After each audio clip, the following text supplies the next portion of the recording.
Bonjour mes chers, bienvenue sur MCN Group. Ce matin, nous allons traiter un exercice portant sur le mouvement de deux mobiles mais qui n'évoluent pas dans la même direction. Donc vous verrez tout à l'heure que nous avons deux navires. Nos deux mobiles sont ces deux navires, mais leurs directions ne sont pas les mêmes, elles sont orthogonales. Et qu'est-ce que ce problème nous dit? Se trouve sur le même méridien, A étant au nord de B à une distance D0.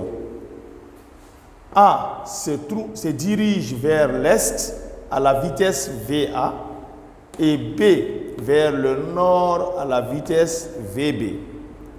La courbure de la surface terrestre est négligée et les vitesses sont constantes. Petit 1, déterminer la distance minimale entre A et B, c'est-à-dire entre les deux navires. Petit 2, quelle direction B doit-il prendre pour rattraper A avec un mouvement rectiligne uniforme?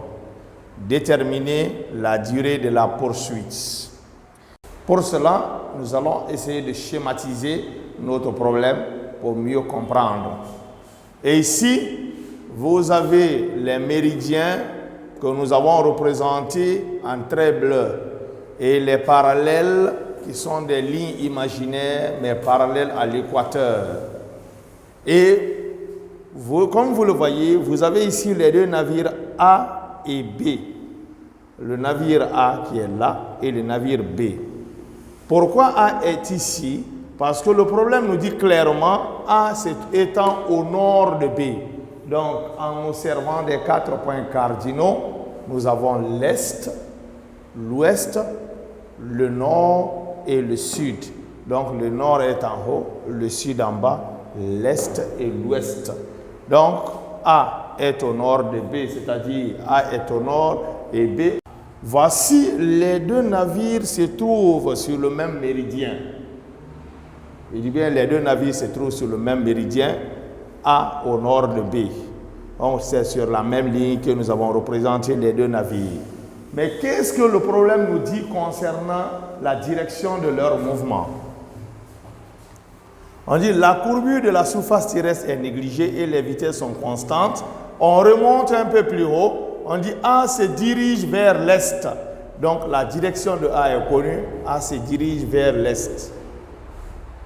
À la vitesse VA, nous avons représenté la vitesse. Et B vers le nord.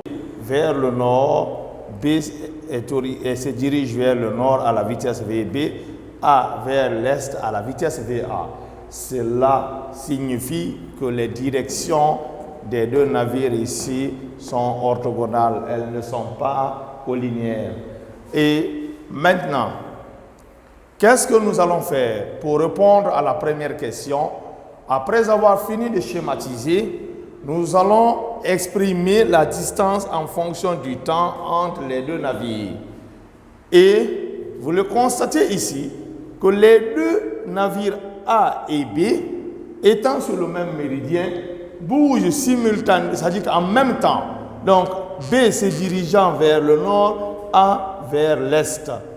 Temps donné, nous remarquons que A se trouve dans la position A' avec la même vitesse VA et B se trouve dans la position B' avec la même vitesse VB. Mais il est à retenir que les vitesses VA et VB sont constantes. Donc, on conclut par là que les mouvements des deux navires sont rectilignes uniformes. Et qu'est-ce qu'on peut dire? A se trouvant à la distance D0 de B, donc la distance AB, c'est ce qui est D0. Et après un certain temps T, donc le navire B se trouve en B'. Donc la distance parcourue pendant le temps delta de T, c'est la distance B'. Et pendant ce temps, le navire A se trouve maintenant en A', c'est-à-dire pendant la même durée. La distance B', B B'. Comme le navire B se déplace à vitesse constante, quelle est l'expression de cette distance? Nous allons utiliser l'équation d'un mouvement en prenant pour le navire B comme origine du repère le point B. Donc cette distance B', elle est égale à V fois delta de T. Et pendant ce temps, le navire a déjà parcouru la distance A'. Donc, on peut écrire que A' ici, qui est déjà noté, aussi son mouvement étant rectiligne uniforme, c'est la vitesse V fois delta de T. Mais les vitesses là ne sont pas les mêmes. Donc, la vitesse du navire B, c'est VB. Je mets VB. Et celle du navire A, c'est VA. Et quelle est la distance entre les deux navires A et B? Nous allons tracer cette droite qui passe par les points A' et B'. Voici la distance entre les deux navires après une durée delta de T, c'est la distance A', B'. Nous allons exprimer cette distance en fonction du temps en nous servant de ce triangle rectangle A, B', A', qui est rectangle A. Donc cette distance-là, pour déterminer la distance A', B', nous allons utiliser la propriété de Pythagore dans ce triangle. Donc, d'après la propriété de Pythagore, l'hypoténuse B', on l'élève au carré. On aura A', B' au carré est égal à la somme des carrés des deux autres côtés, c'est-à-dire A, B'. Je prends A, B' au carré plus la distance A' au carré. A' au carré. Donc la distance A', B', c'est D. D carré égale AB' au carré. À quoi est égal à AB'?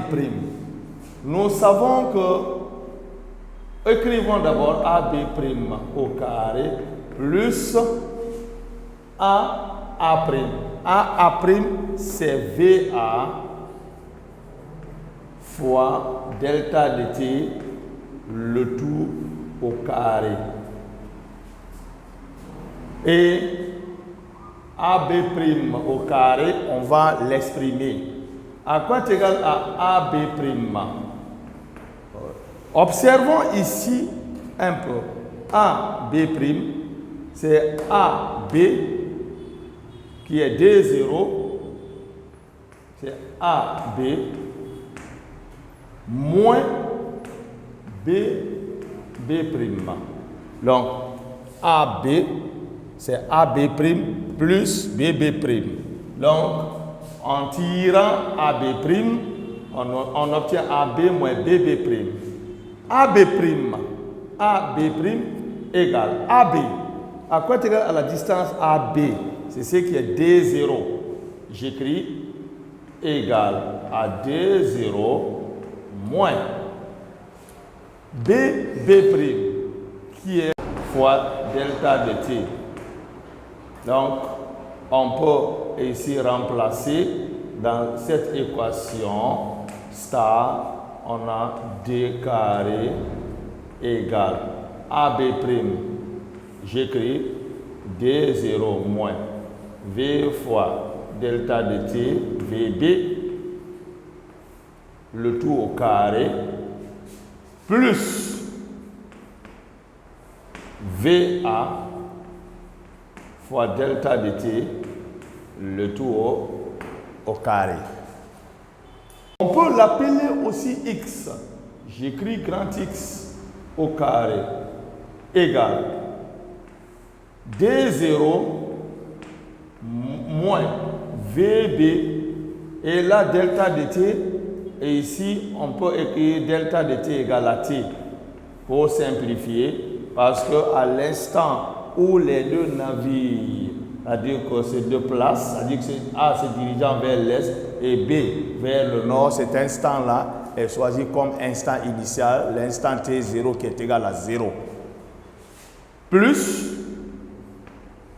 VA fois T, le tout au carré,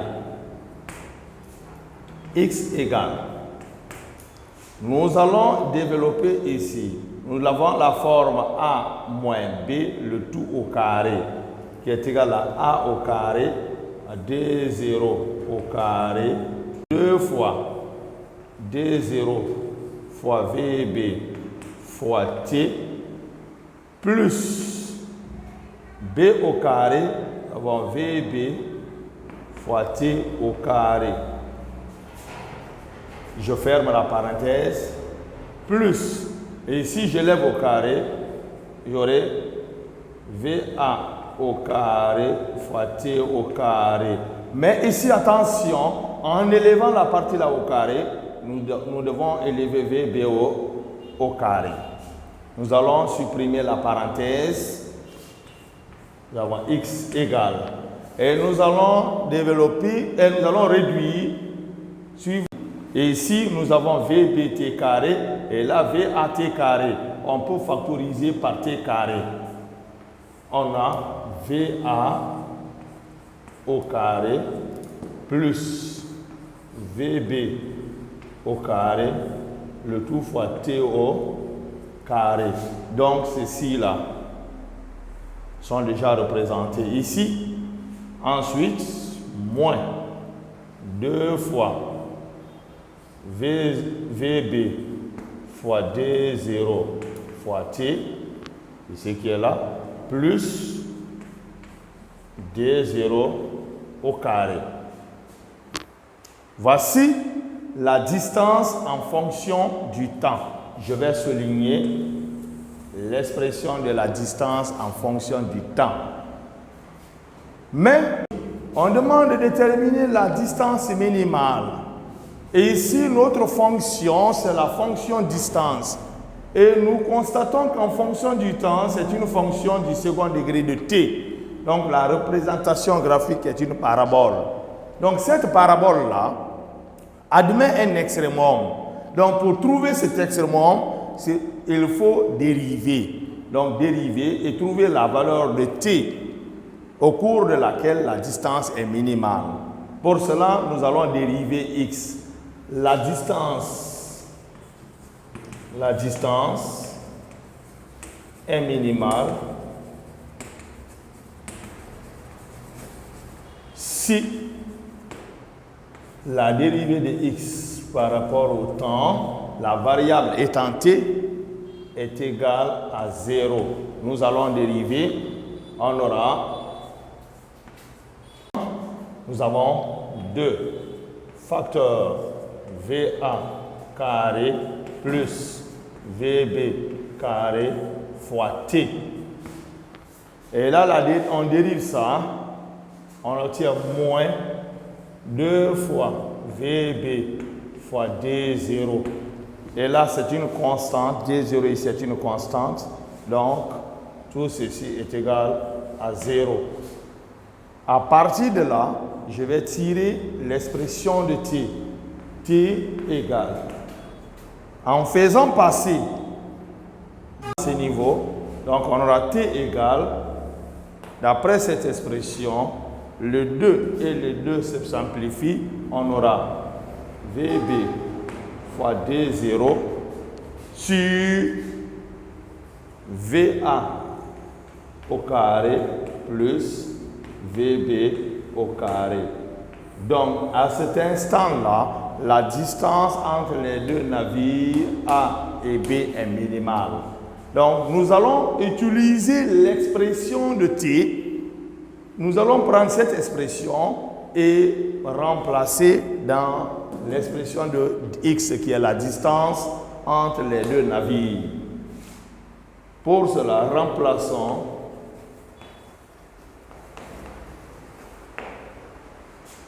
dans X. Donc, devient minimal. X minimal égale. J'ai VA plus VB. VA au carré plus VB au carré fois T carré. Je lève tout ça au carré.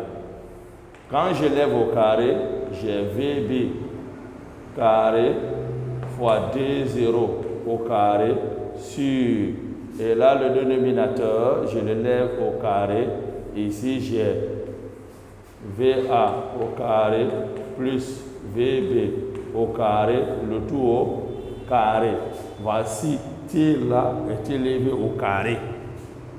Moins, je vais continuer un peu en bas, ou bien je prends moins 2 fois VB, j'écris VB, D0, j'écris D0, fois T. T, voici l'expression de T, fois VB D0 sur VA carré plus VB au carré. Plus, je mets plus D0 au carré, VA carré plus VB carré, et là VA carré plus VB carré, le tout au carré, donc le 2, et ici se simplifie. Et on peut écrire x minimal égale barre de fraction VB carré fois D0 au carré.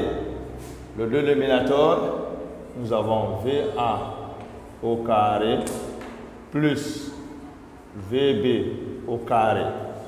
Et si ça finit, je reviens un peu en bas, il y a moins barre de fraction 2 fois VB fois VB, ça fait VB au carré, D0, D0, et D0 au carré. Et au dénominateur, nous avons VA carré plus VB au carré. Maintenant, plus D0 au carré. Les deux fractions ont le même dénominateur. On peut les rendre au même dénominateur. J'ai x minimal égale. Le dénominateur commun, c'est VA carré plus VB carré. Et là, j'ai VB carré D0 carré moins 2 fois VB carré D0 carré. Regardez ici, je mets en évidence VB carré D0 carré. Donc, les coefficients ici sont 1 et moins 2. 1 moins 2 égale à moins 1. Donc, j'ai moins VB carré D0 au carré. Et là, plus D0 au carré. Mais, je peux multiplier membre à membre. Pour conserver le dénominateur commun, je prends ça, je multiplie par VA carré plus VB. Je dois diviser par le même facteur VA carré plus VB carré. Donc, les deux fractions là encore ont le même dénominateur. Je reviens et j'écris x minimal égale. Je conserve le dénominateur commun. J'ai VA carré plus VB carré. Et là, je développe. J'ai moins VB carré D0 carré. Et là, et ici aussi, D0 carré VB carré. Et moins VB carré D0 carré se simplifie là et ici. Il va rester D0 carré VA carré. Ou bien j'écris VA carré fois D0 au carré. Donc, qu'est-ce qu'il faut retenir? Ici, là, nous avons omis quelque chose. À ce niveau, on avait x au carré. Donc, et là, on devait élever au carré. Et là aussi, au carré. Et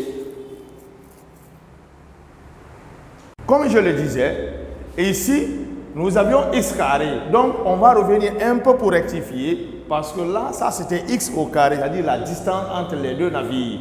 Donc, je peux mettre d de x carré. Et là, la dérivée, voici la valeur de t qui annule. Et ceci étant, on remplace dans x carré. Donc, là où nous avons mis remplaçons dans x, je mets x au carré. Parce que c'est dans cette expression où nous avons remplacé. Donc, nous avons x minimal au carré. X minimal au carré, et là au carré, au carré. Et quelle est la distance minimale? X minimal égale, en prenant la racine carrée de ça, nous avons simplement maintenant VA fois D0 sur la racine carrée de VA au carré plus VB au carré. Voici la distance minimale entre les deux navires. Donc, supposons qu'on n'avait pas omis, ici, on n'avait pas fait une omission. Si on trouvait la valeur de x, donc x, la distance, la racine carrée de tout ça. Donc, la procédure reste toujours la même. On devait simplement dériver x. Et là, au niveau de la dérivée, on aurait la racine carrée de u dérivée. Qui est u dérivé sur deux racines de u, c'est ce qu'on devait appliquer et on trouverait le même résultat. Donc, voici la distance minimale entre les deux navires. Deuxième question, on nous dit de déterminer la direction que doit prendre le navire B pour atteindre le navire A, mais les deux étant animés d'un mouvement rectiligne uniforme. Si le navire B doit atteindre A, cela veut dire quoi? Que le navire B ne doit plus évoluer ou bien ne doit plus progresser vers le nord. Il doit prendre une direction par rapport au méridien. Voici le méridien. Donc, quelle est la direction prise par rapport au méridien pour pouvoir atteindre le navire A? Et ici, qu'est-ce qu'on va faire? Nous allons considérer que le croisement a lieu ici en un point C. Donc, et le navire A évoluant vers l'est, nous formons ici, les deux navires forment un triangle rectangle. Donc voici l'angle alpha qui est formé. Cet angle-là représente la direction qui est prise par le navire B. Croisement en C, le navire B a parcouru en ce moment la distance BC, et tandis que le navire A parcouru la distance AC. Donc, la distance AC, le mouvement du navire étant uniforme, c'est la vitesse multipliée par la durée de ce trajet. Et la distance BC, c'est la vitesse du navire B, qui est VB, multipliée par la durée du trajet. Donc, les deux navires, ici, partent simultanément de A et B, donc ils se croisent en C. Et nous pouvons prendre ici, dans ce triangle ABC, rectangle AC, à partir de cet angle alpha, le côté AC représente le côté opposé et le côté BC représente l'hypoténuse. Donc nous allons utiliser le côté opposé et l'hypoténuse. Nous pouvons prendre le sinus de l'angle alpha qui est égal au côté opposé AC sur l'hypoténuse BC égale AC, c'est la distance parcourue par le navire A, qui est la vitesse du navire A fois T, et BC, qui est la distance parcourue par le navire B, qui est VB fois T. On peut simplifier T et T. Donc le sinus de alpha égale à VA sur VB. Qu'est-ce qu'on peut conclure ici? Pour que le navire B rattrape le navire A en C, la direction prise est l'angle alpha. Donc l'angle formé par rapport au méridien de son sinus doit obéir à ce rapport. Autrement dit, le sinus de cet angle doit obéir à ce rapport de la vitesse du navire A sur la vitesse du navire B. Autrement dit, pour que ce rapport-là existe, il faut qu'il soit inférieur à 1, car le sinus de l'angle alpha, cet angle-là est un angle aigu, est inférieur à 1. Et l'angle aigu, nous le savons, c'est un angle qui est supérieur à 0, mais inférieur à 90 degrés. Cet angle est aigu, donc son sinus est inférieur, et merci, il est inférieur à 1. Cela nous permet d'écrire le sinus de alpha, c'est ça, VA sur VB inférieur à l'unité. Donc, VB et VA inférieur à VB. Voici la condition pour que le navire B rattrape le navire A en C. Donc la vitesse du navire A doit être inférieure à celle du navire B. Autrement dit, la vitesse du navire B doit être supérieure à celle du navire A pour qu'il y ait rattrapage en C. Si, toutefois, la vitesse du navire B est plus petite que celle du navire A, il n'y aura pas de rattrapage. Donc voici la condition pour qu'il y ait rattrapage en C. Contrairement à ce qu'on avait vu pendant la séance passée, ici la question de rattrapage ici n'est pas résolue de la même manière avec celle-ci, car les deux mobiles n'évoluent pas dans la même direction. Donc voici la direction que doit prendre pour cet exercice le navire B pour atteindre A, voici la condition. Et maintenant, en dernier lieu, on demande de déterminer la durée de la poursuite. Déterminons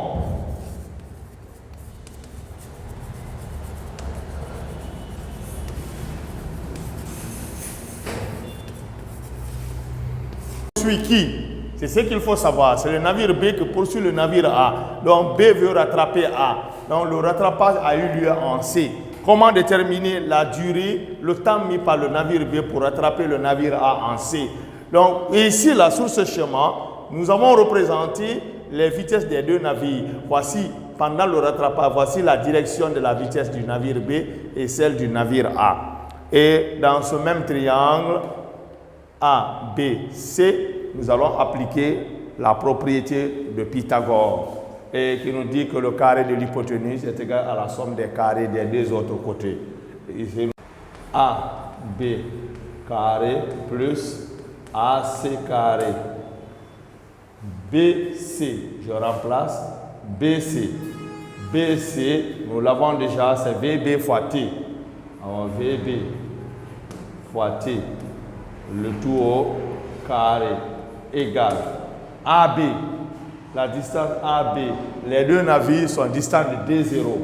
On a D0 au carré plus AC. AC, c'est VA fois T. VA fois T, le tout au carré.